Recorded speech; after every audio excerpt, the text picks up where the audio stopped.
It really is a very special treat for us to have Dr. Bob Weisbuch from Drew University, president of Drew, to be with us. Some of our faculty members heard Bob speak at a conference a couple of years ago and came back and recommended that if at all possible, it would be great to have him speak to us about general education. We've known each other for a couple of years now, and I've had a wonderful relationship. We did a TV show together. He's going to be coming back to do a little program for some of our students who are taking broadcasting and rock and roll history and sociology.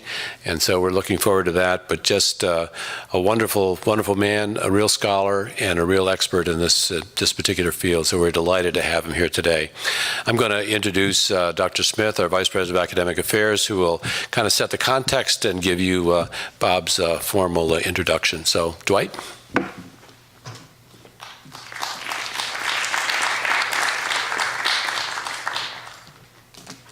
Good afternoon, everyone. Oh, good. Thanks.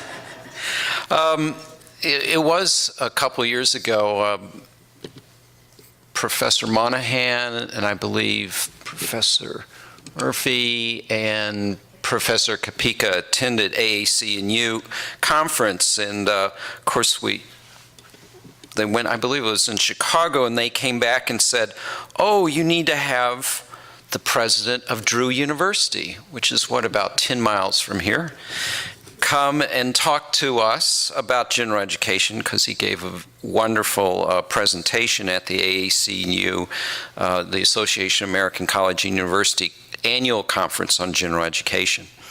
So took that into consideration, and then we began thinking about general education, and I looked at there is a Board of Trustees policy on general education dated 1997. And when I began to ask people around here, do you know about it? Do you know what it says? No one really knew.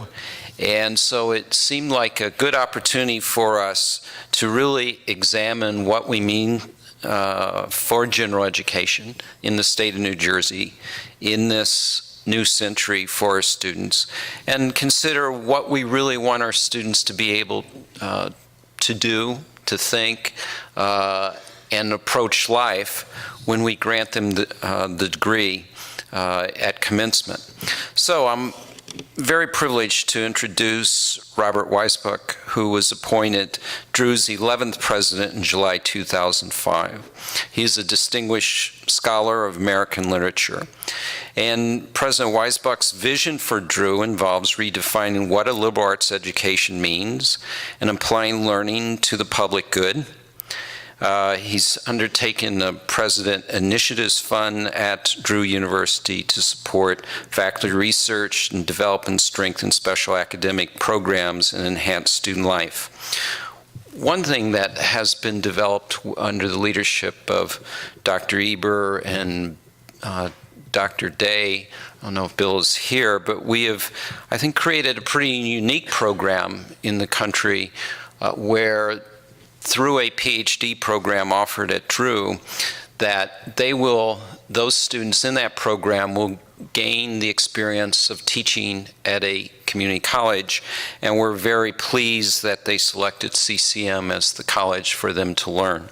I think it's good for our faculty, and certainly our faculty, your students will have a very good experience because we have very fine faculty who will serve as mentors for those students. To go on a little bit more about President Weisbuch, prior to coming to Drew, he served 8 years as president of the Woodrow Wilson National Fellowship Foundation. During that time, the foundation was engaged in initiatives such as the Humanities at Work, the Responsive PhD, Teachers as Scholars, and high school early college. He emphasized the foundation's role in connecting higher education to the social sectors beyond academia and in connecting the levels of education to each other. He joined the foundation after 25 years at the University of Michigan, where he served as chair of the Department of English, associate vice president for research, associate dean for faculty programs, and interim dean of the Rackham School of Graduate Studies. Dr. Weisbuch is a graduate of Wesleyan University and holds a PhD in English from Yale University.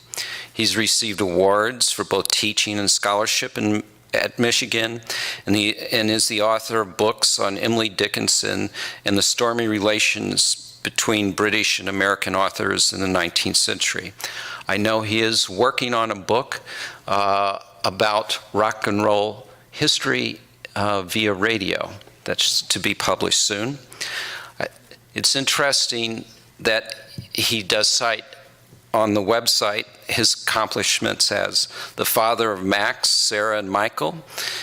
He and his wife, Candy Cooper, an award-winning journalist, reside in Montclair with their son, Gabe. So we're very fortunate to have President Weisbuch with us this afternoon. Thank you.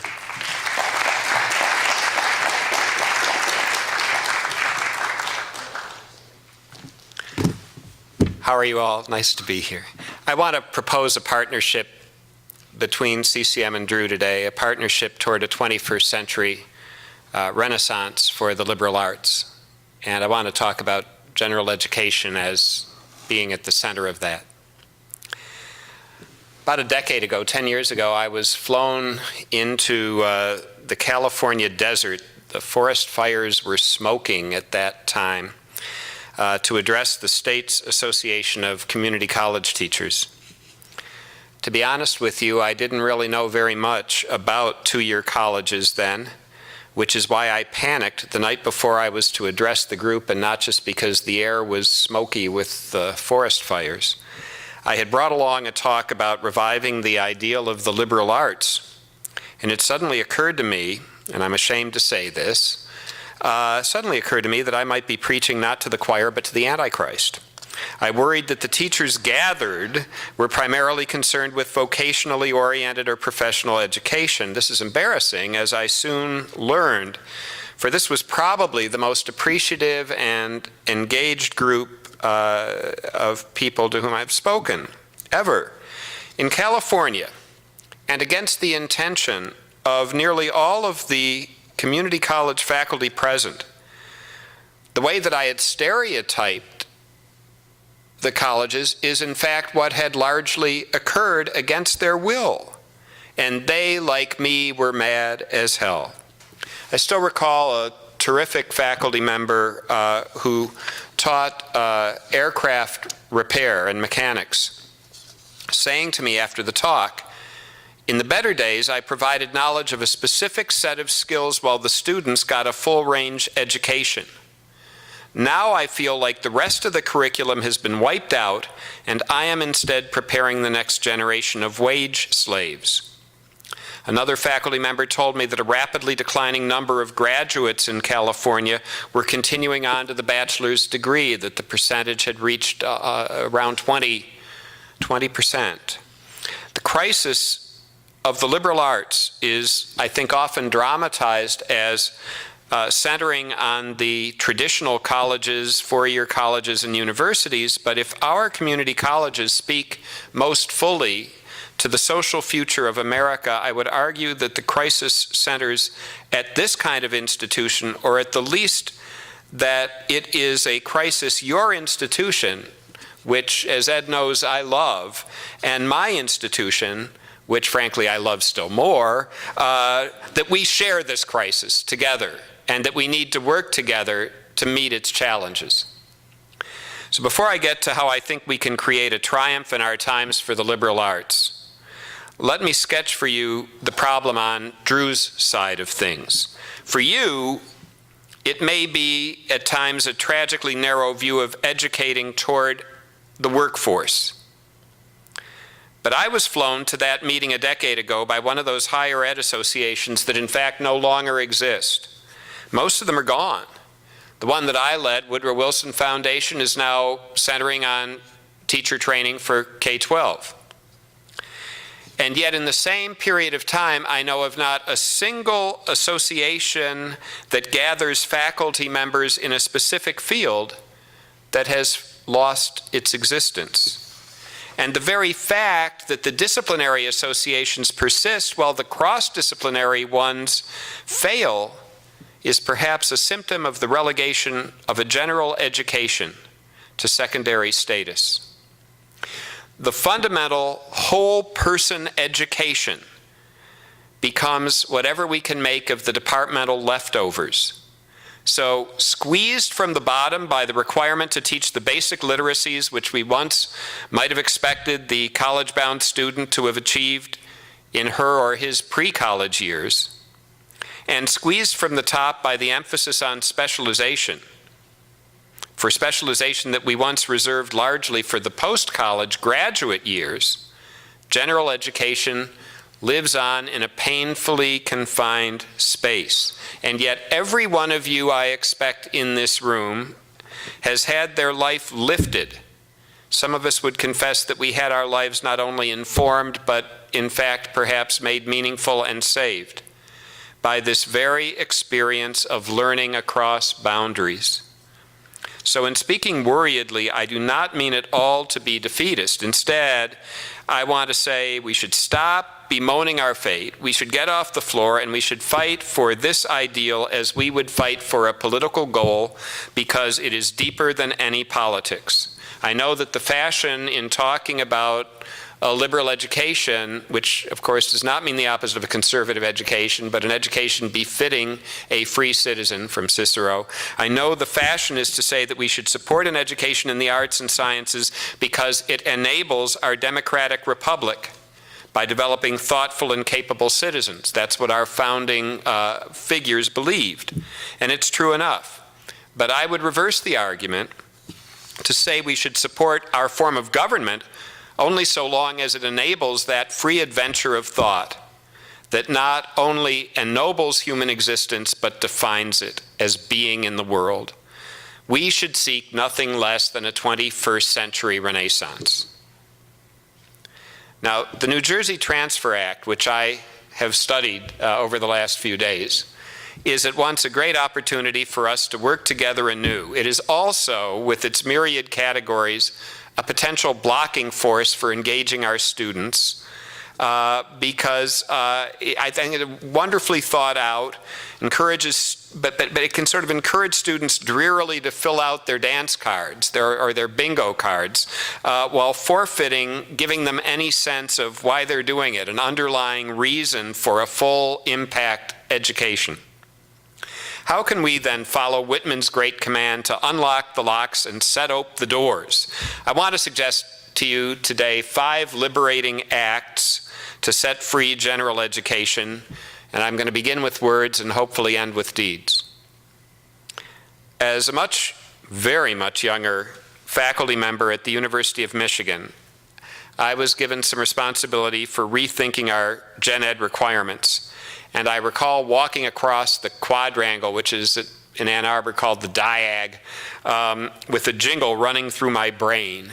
And the jingle was, "Core's a snore, core's a bore, core's a painted lady." When I hear the lexicon by which we generally discuss general ed, the words are ugly. When I hear the lexicon of core or distribution requirements sounding like a furniture warehouse, general education as a term itself, general ed like General Motors or General Electric or General Schwarzkopf, it all sounds like a utility rather than something designed to thrill young people and older people to a rapt attention. Furthermore, the phrase, as I said earlier, liberal arts, seems to distance conservatives, even if the Ciceronian term has nothing to do with modern political labels. And I wouldn't discount that. As a card-carrying liberal, I discover in myself a slight aversion to being told in a self-congratulatory manner that a bank's investment policy is conservative, even though I want it to be. And so all of these phrasings seem to me disastrously thuddy to the ear of a 17-year-old or 20-year-old gaga, messy collection of hormones and heuristic wanderings.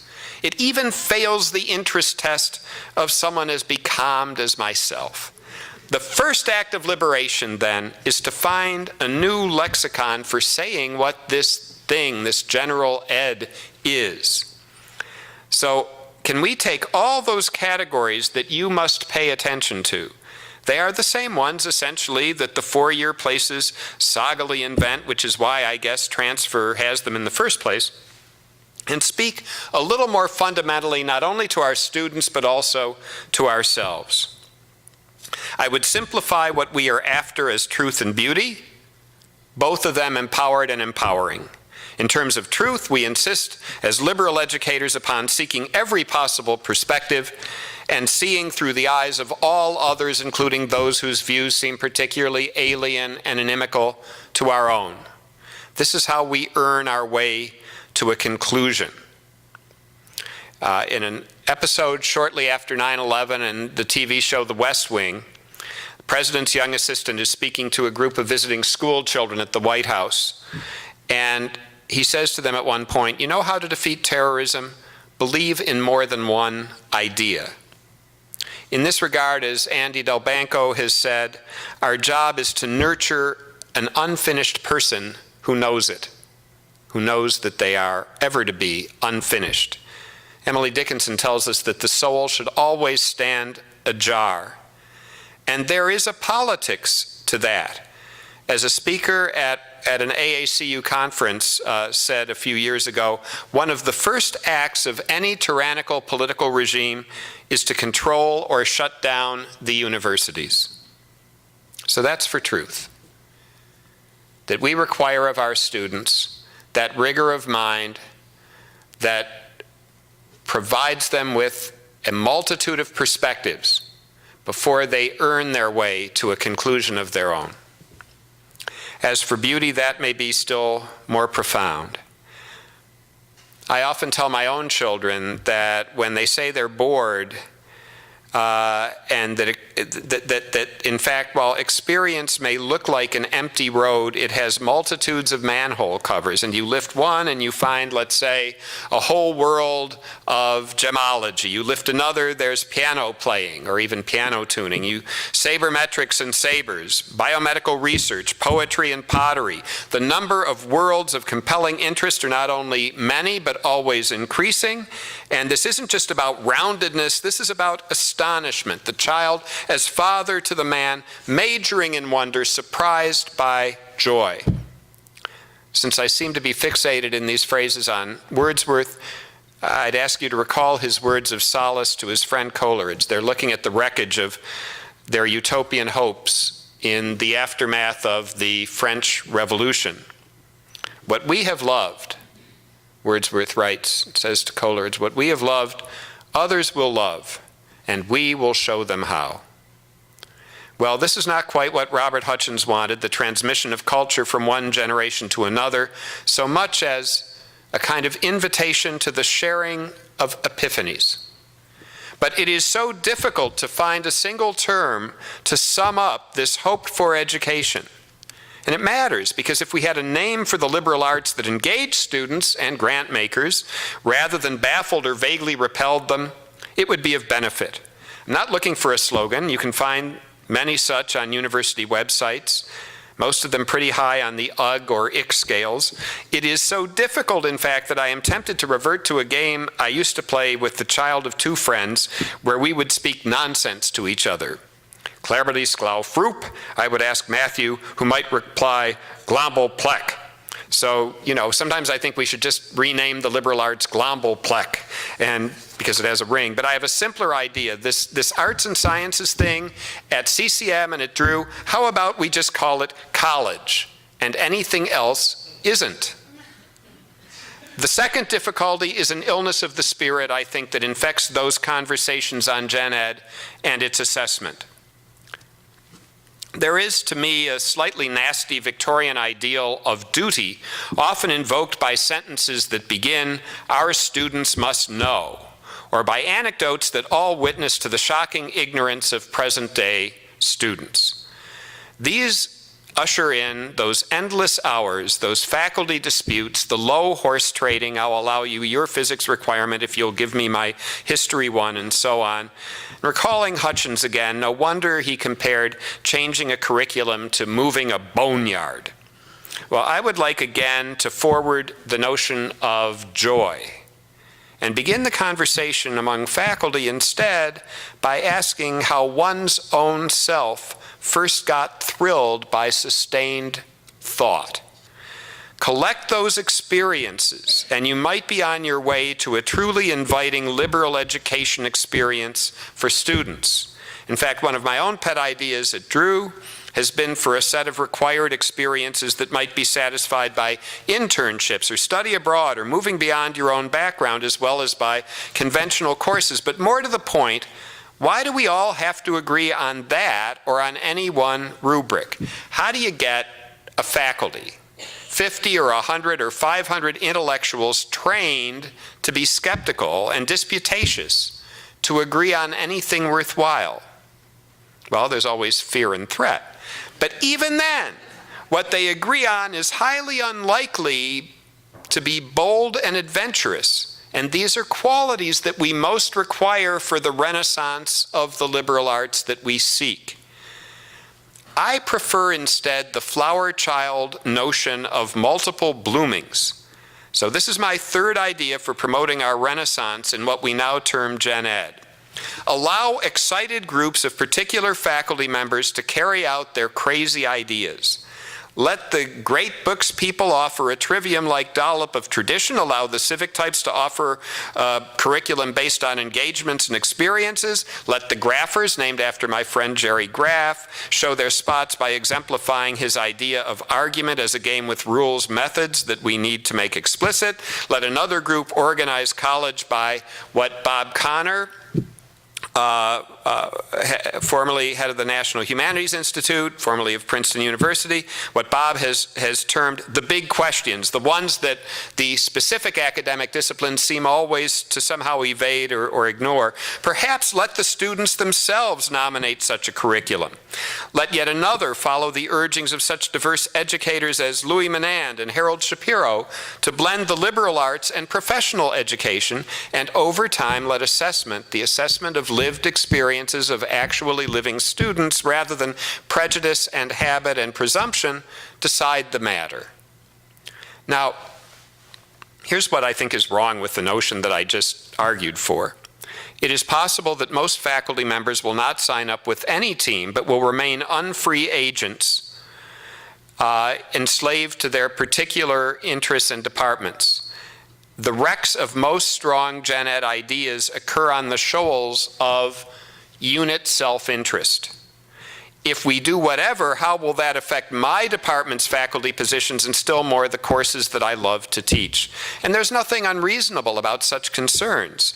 It is just that they are irresponsible.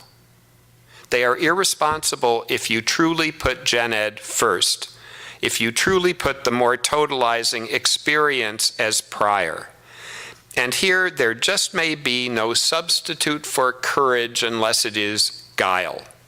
When I was chairing the English department at the University of Michigan, a department then of 75 tenure-track faculty, several hundred majors, the department looked to my colleagues in other areas of the college like Moby Dick. It was a huge whale. It was a beast. But I experienced it instead as the leaky Pequod, because all of my most interesting faculty colleagues were going overboard to women's studies or to the Renaissance Collegium or to something else that was interdisciplinary and not within the ken of my department. But I let the department leak.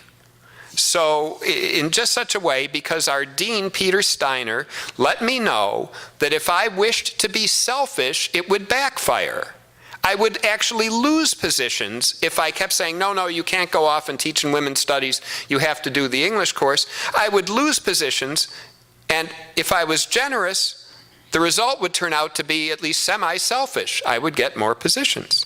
He created the correct incentives and acted upon them, sometimes viciously, and thus any number of barriers came down at Michigan. Let those chips fall and let the departments adjust.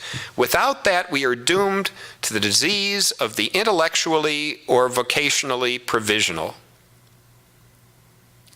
While we're discussing illnesses of the spirit, I want to add an historical one, and it relates to that option I just raised concerning the relation of the liberal arts to professional life. It constitutes my fourth prescription for freeing what I now am calling no longer Gen Ed, but just our shared college. On the one hand, we have evidence that the liberal arts are weakening by the number of institutions that have gone over to a different definition of themselves or simply folded. And indeed, in some states, community colleges have, as in California in many cases, been narrowed into job training sites. And yet, even with the demise of borders, the bookstores that are left are filled from morning to night, and not just with coffee drinkers, but with readers in the subject matters of the liberal arts disciplines. You can barely find a way to buy a Kindle, so many people are buying them, and public radio thrives on the kind of discussions that mark exactly this brand of education. So I want to argue that the world did not turn its back on the liberal arts so much as the liberal arts turned its back on the world. Douglas Bennett, who has just retired, totally wonderful president at Earlham, has written memorably on the history of sort of the purification rite of the liberal arts, following upon the academic big boom, a period at the end of the 19th and the beginning of the 20th century when most of the modern disciplines came into recognizable being, so that if you look at a curriculum from 1915 or 1920, it looks recognizably like our own kind of curricula.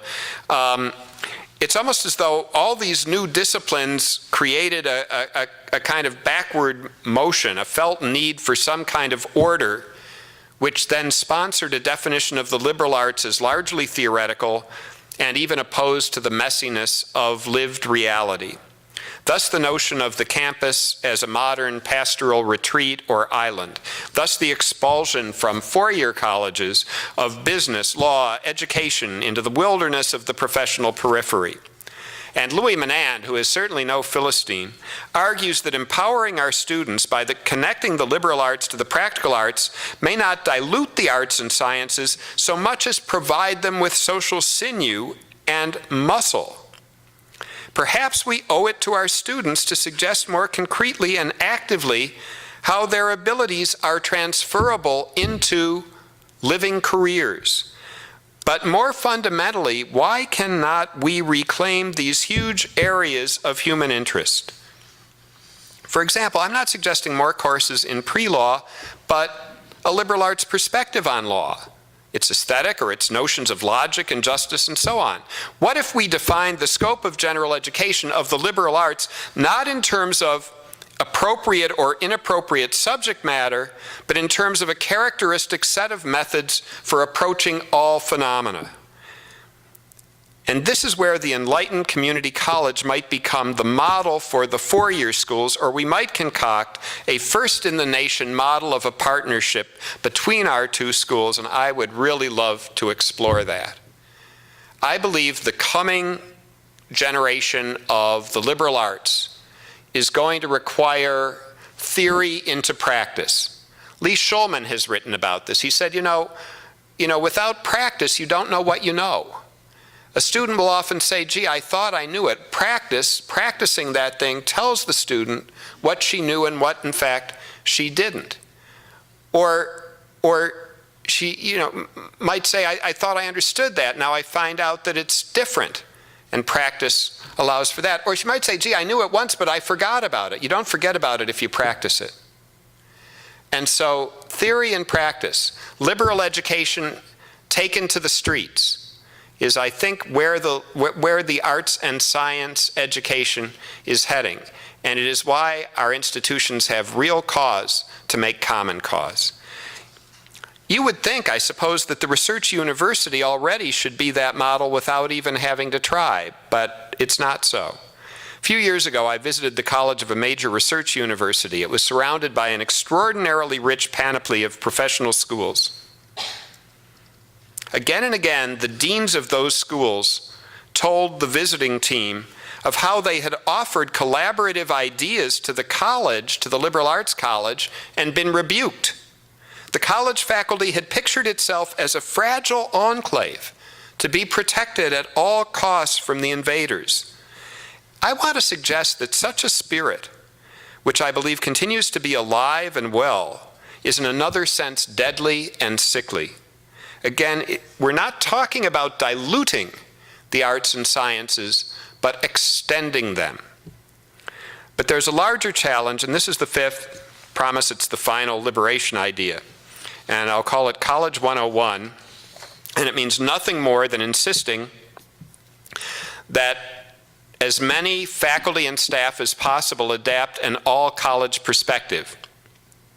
That they see things, as hopefully you do, that they make student learning and its assessment not some kind of grudging add-on, but a major requirement for continued employment.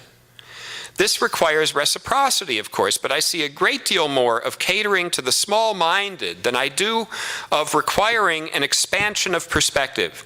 At the end of College 101, students, faculty, staff, and administrators start to go to school together as unfinished people, always re-envisioning themselves and the world.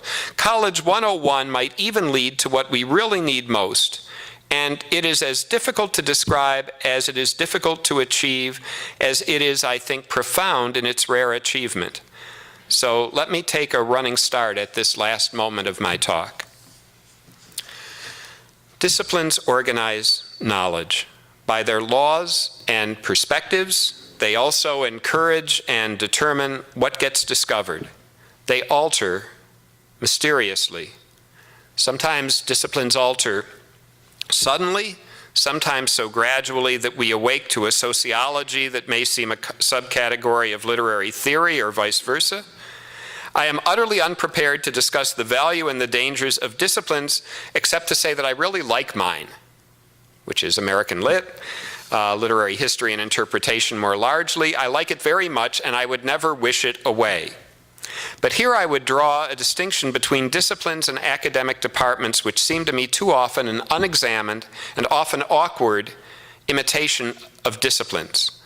Just because knowledge is parceled by discipline in no way argues logically for a college curriculum slavishly following that parceling. And in fact, if you take not my discipline, but my department, English, the terribly uneasy relations of literary historians, literary theorists, creative writers, prose writing instructors suggest nothing like a perfect coherence. At one school where I was an external visitor, in fact, each of these four groups wished to take all of the departmental resources and secede from the other three. It was SUNY Albany. The place was so hostile, this is a true story, the place was so hostile that each member of the visiting team was asked to register at the hotel using a pseudonym. Mine was Billie Holiday. At Drew, we have a classics department with 2 tenured faculty. They take turns as chair and underling, in a sense. I mean, they like each other. On the other hand, we also now have an environmental studies major, which includes a greening of the campus as part of its initiative, all sorts of social engagement with our town and region. More than 10 departments are involved in one way or another, maybe 12 by the time that I return from here today. It is thrilling to watch this interdisciplinarity at work, just as it is really not thrilling at times to watch departmental warlords protecting their turf while the overall landscape of the arts and sciences erodes and its area shrinks. At the very least, then, we require what one of our dissertating students at Drew, our graduate dean Bob Reedy, is with me today, and he may have had something to do with this dissertation. We had a dissertating graduate student a few years ago who wrote about porch culture, urban porch culture. And if I can borrow his term, if we are not to demolish those walled houses of disciplines, at least we require sitting on stoops in the summertime as an everyday habit for all seasons. And beyond getting our disciplines into easy and frequent dialogue, can we create porches for the various kinds of institutions, from daycare to graduate school, to get to know and understand each other and help each other? Why have we allowed our PhDs to spend years on a dissertation and not a single hour considering the overall landscape of American education? Perhaps then the ideals of the liberal arts would not be so disastrously absent from all the school reform schemata in K-12. But even beyond our neighbors in K-12, toward each and all of the social sectors? Can we make all of a college education a porch unto the world, leading out of the necessary inwardness of a retreat to the healthy air of the world at large? Probably the best conference I ever attended was the Re-envisioning the PhD effort at the University of Washington, created by Jody Nyquist there. And I remember I was such a dodo. I mean, a few days before the conference, I called Jody and I said, I've just seen your guest list. It's nuts. There are only a few graduate deans and a few professors, and there are all these weird people from government and K-12 and business. What is going on? She said, well, you're going to have to talk to each other. That's what's going on. For once, the mentors of graduate students and their potential employers were going to have to speak to each other and understand each other's aims and interests. It was such a great conversation. It was so much more interesting than the conversation that we tend to have with each other in the faculty lunchroom. And we need that conversation very badly. In the first Renaissance, the 16th and 17th century one, there was a lot of pastoral poetry written. And in these poems, the pastoral good place, which is much like a sort of college campus, served for the world-weary poet as a scene of reflection and refreshment. But the conventions of Renaissance pastoral required a final counter-movement by the speaker of the poem, the poet. The pastoral turned out to bear a round-trip ticket, including a journey back, where the reinvigorated poet would return to the city, prepared to employ her or his reflections actively. Time for us also to reconceive the campus and the education that it sponsors, not as an island, but as an isthmus, not as a country club of the mind, but as a place of travel, where we move back and forth between the academic grove and the city of social urgencies, combining a learning of joy and a learning of concern. And it strikes me that each of our kinds of institutions can contribute differently toward each aspect of that combined experience. Can we then, in a 21st century Renaissance, move the community college and the traditional college from two pent-up apartments to the porch? Hey neighbor, can we call out to each other, come on over. I have something to show you, and in the words of Mae West, I want you to show me what you got. Thank you.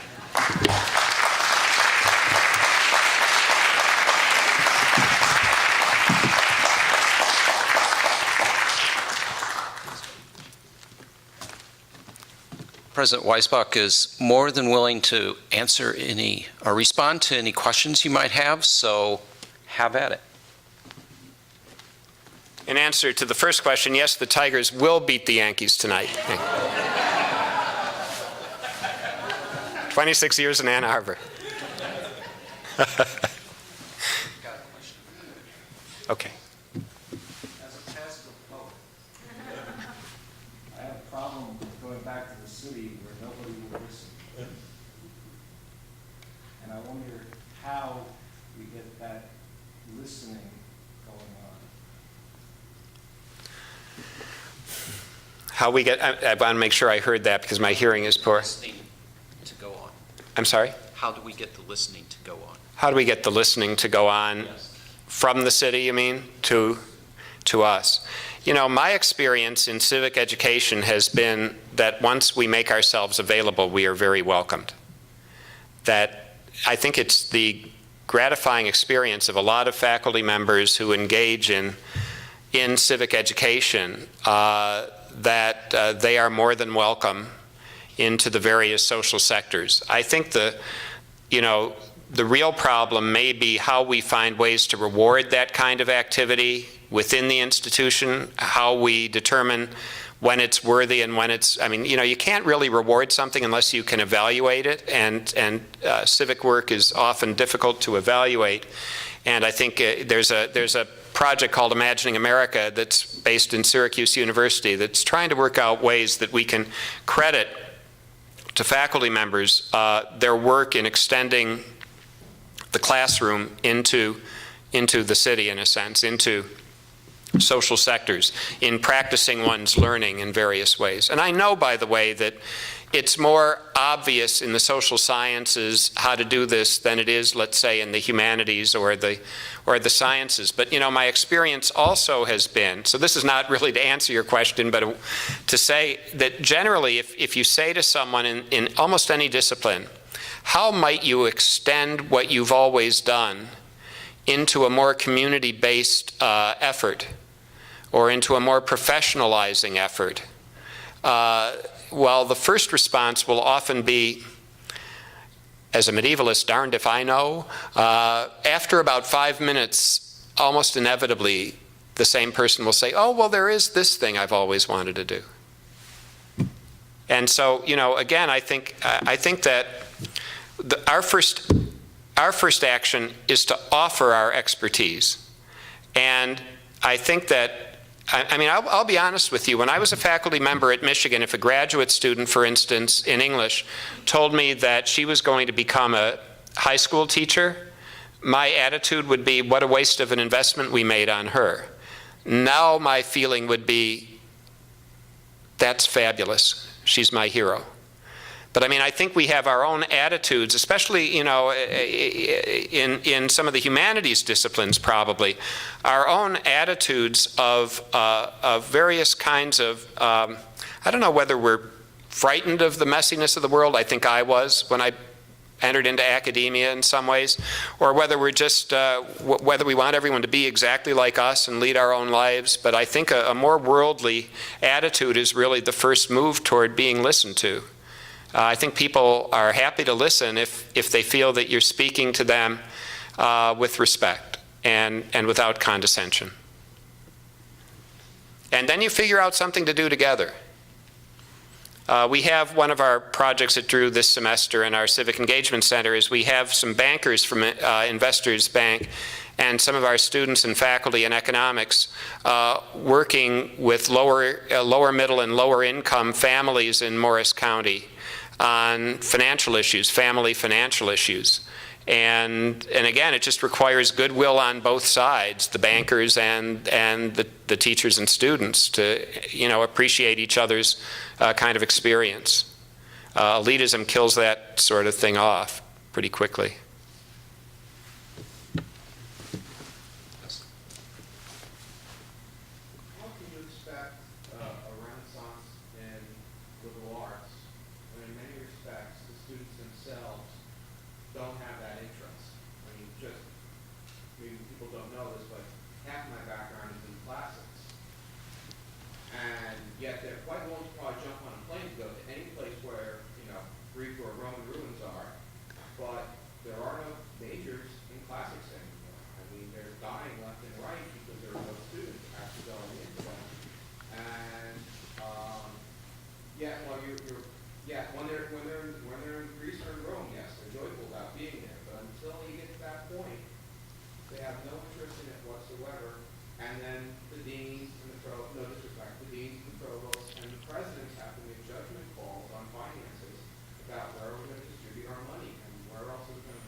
Right. Try to repeat the question. I got it. I heard it. Did everybody else hear it? Like, how do we support these disciplines and create student interest when the student interest isn't already there and when it becomes a drag on the finances of the institution? Is that a fair statement? And I think, you know, you're absolutely right, that's a problem. What you do is you get your, well, you do two things. One is we share classics faculty, okay? I mean, this is where a partnership can come in handy.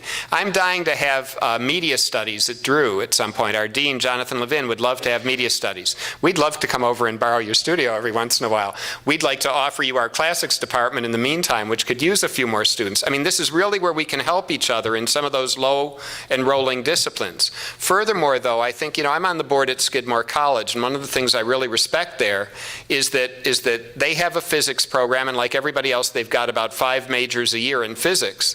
But their physics faculty teach a lot of those general science courses, and they're slowly building their number of majors because they're willing to teach first-year students who get interested not only, frankly, probably in whatever they're teaching, but also in the faculty member, and they say, oh, that person's in physics, and I'd like to be more like them. And so I think that if we can you know, this is more, I guess, a four-year college problem perhaps than here, you can tell me. But the problem I had at Michigan was a lot of my faculty members really would do almost anything to escape teaching freshmen and sophomores.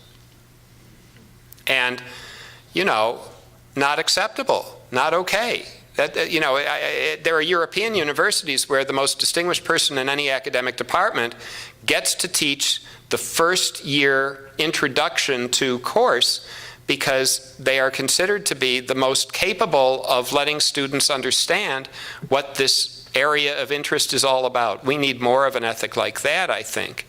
And so, I mean, I have a friend who was the chair of classics at Dartmouth who came to Drew for a semester. The first thing he did, he gave a lecture on ragtime that he had, you know, was another interest of his, and then did something on classics in film and so on. I mean, he had to stretch.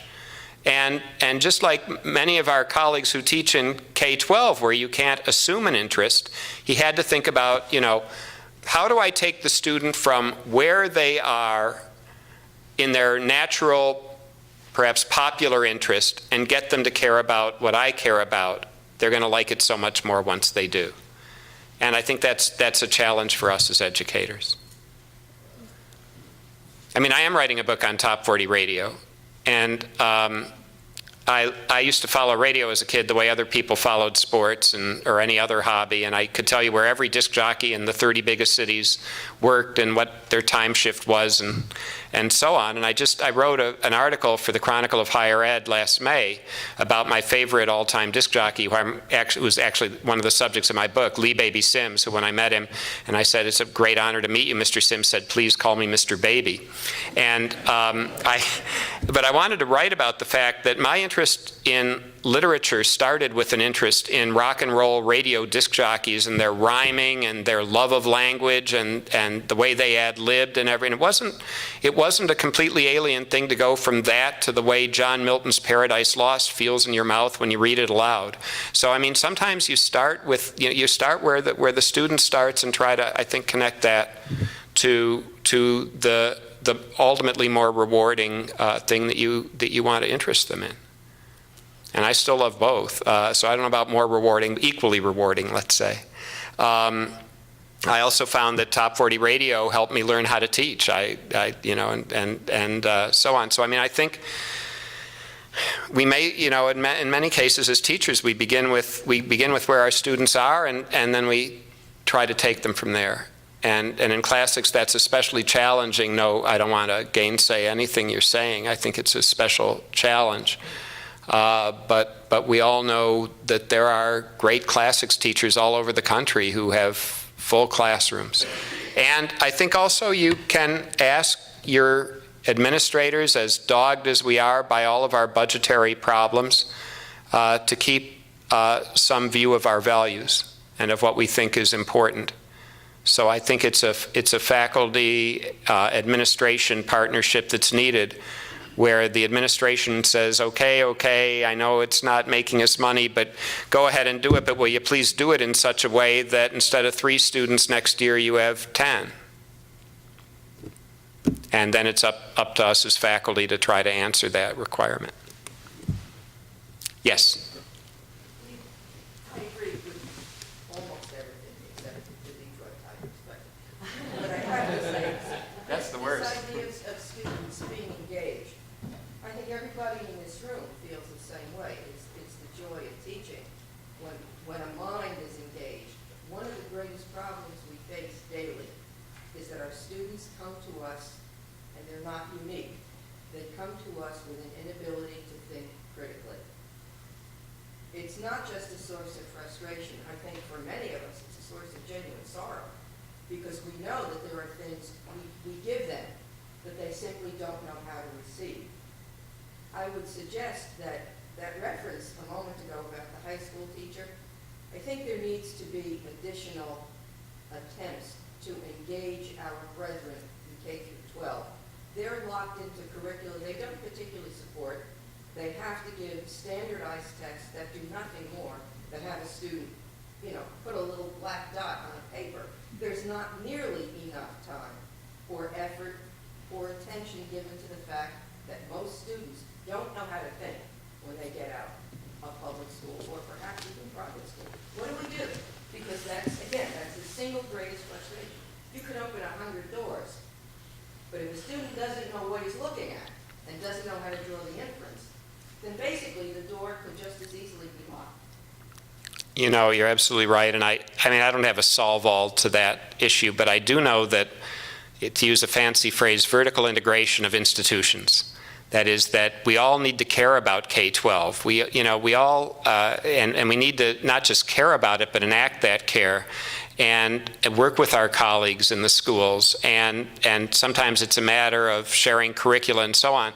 And it's also a matter of getting to know each other. When I was chair of English at Michigan, I remember getting a letter from a chair of a high school department in Grand Rapids saying, what's your recommended reading list for college-bound students? And I wrote back, as you might imagine, and said there is none. What you really need to do is work with them on how to interpret language, the language of a story or the language of a poem. I suggest you choose short works because then you can really focus. And I got back a letter that said, yeah, but what's the required reading list? And I felt like we really needed a longer conversation.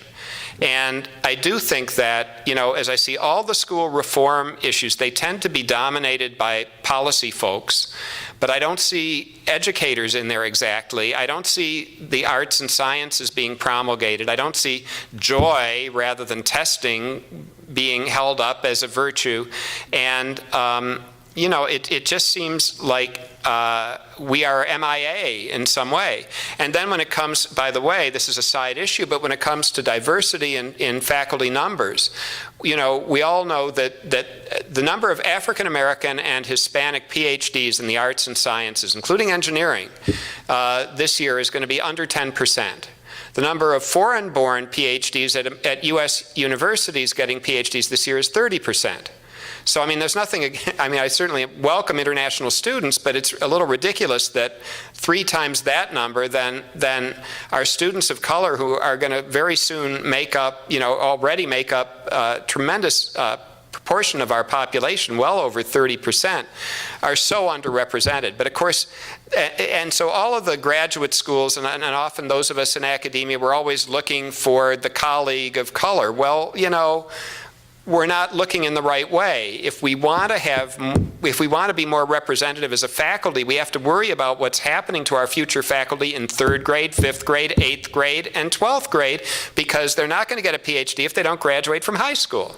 And so you see the inequity just building from one educational level to the next. So I think one of the most obvious ways that we can become civically engaged as educators is schools, and to have a deeper relation with them. And again, it can't be one way. It can't be we're coming like, you know, God giving grace to undeserving sinners as you know, higher ed teachers. It's rather, what can we learn from you? Because most high school teachers or elementary school teachers know a great deal more about pedagogy than I'm ever going to know, I think, and can help me in any number of ways. When I was chairing English at Michigan, I decided that since we needed many instructors in first-year introductory writing courses, the best place I could go was to Pioneer and Huron high schools, where some colleagues were willing to, you know, pick up an extra few dollars to work at the college level, because after all, our community college and our college freshmen 4 months ago were high school seniors. They know them much better than we can. So I do think we need these kind of coalitions, and instead I go to conference after conference where the only people there are people from, in my case, small colleges and universities. And when I was at Michigan, at research universities, you know, and so on. And we're failing, I think, to make the kind of connections that you're arguing for. So at the least, we ought to make one between ourselves.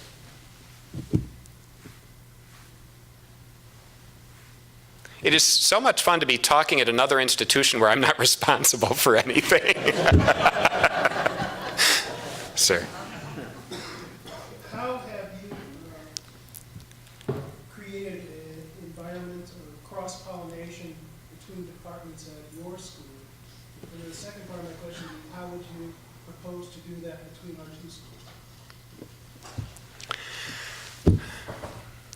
Well, the first part of the question is, I don't think that we've achieved that anywhere near the degree to which I would like.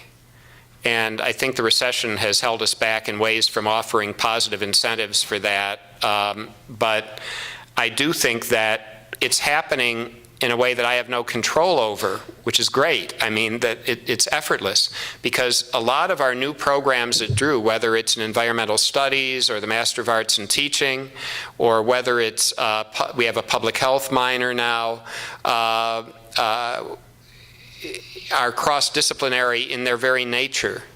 And for instance, our environmental studies program is led by 2 faculty members, one from biology and one from economics. And so I think the nature of endeavor itself is changing. When we're going to be building, hopefully, if we get enough money, a new science facility. And that science facility will have labs that are designed to be multidisciplinary rather than chock-a-block as our current building is now. Furthermore, our new program in first and second year work, especially first year study, does incentivize, oh, I hate that word, give incentives to faculty members to work across disciplines and partner with each other.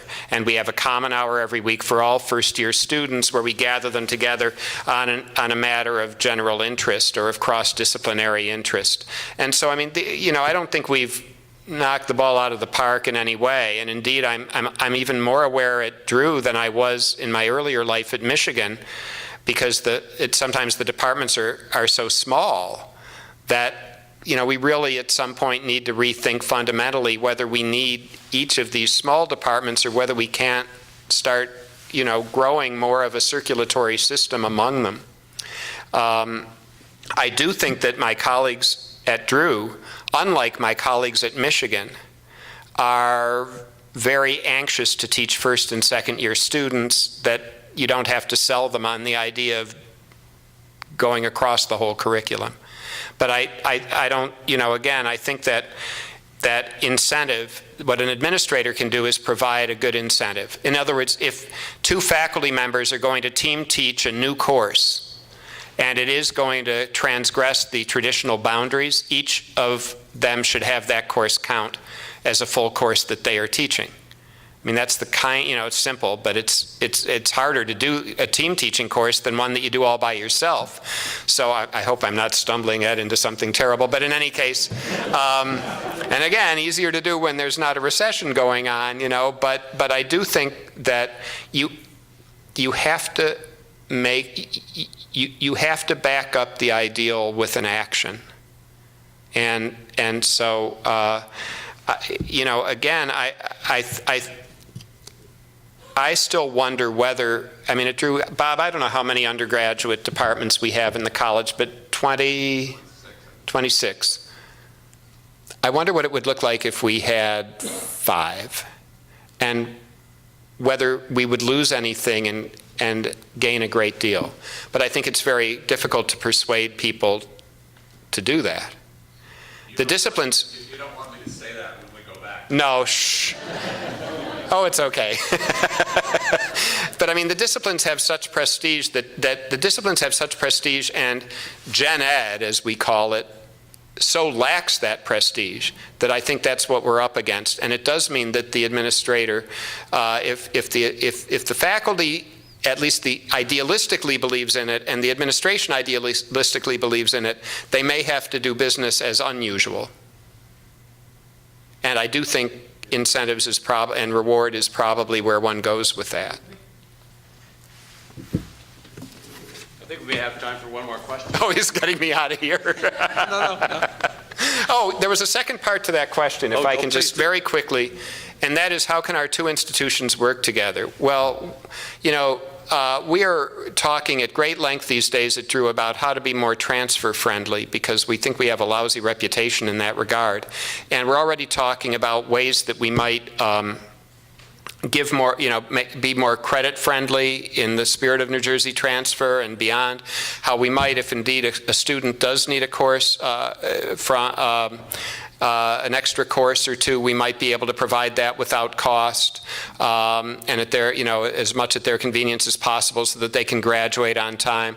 We're talking about increasing our financial aid to transfer students and so on. So that's some obvious stuff. But there may also be resources that each of us have in terms of facilities, in terms of teaching expertise, in terms of community experiences, in terms of vocational internships and so on, where we could do some sharing. I really think in a world of Walmarts, if we all just tend to our own institutions, we're going to be in a lot of trouble. And if we can learn to, find ways to share, whether it's even health insurance for faculty, something like that, or curricularly, in a more tantalizingly, all to the good. But I think the first obvious place to start is with the students. Great. Thank you very much. Please join me in thanking Dr. Weisbuch again. I thank all of you for being here. You've given us a lot to think about, a lot to ponder, and some very challenging thoughts for us. And we're in the process of refining our campus master plan. So I think we'll add a front porch to that master plan and start building that porch and explore new opportunities for our two institutions to work together. We have a number of our faculty. I see that Dr. Day did arrive here today, and working with Dr. Reedy from Drew and developing this exciting option in the PhD program in liberal studies is, I think, a very good beginning for us, and hopefully we can do some more things in the future that will be equally rewarding. So again, thank you so much for being here today and sharing your time with us, and I'll come over to your campus and stumble around sometime soon as well. So thank you very much.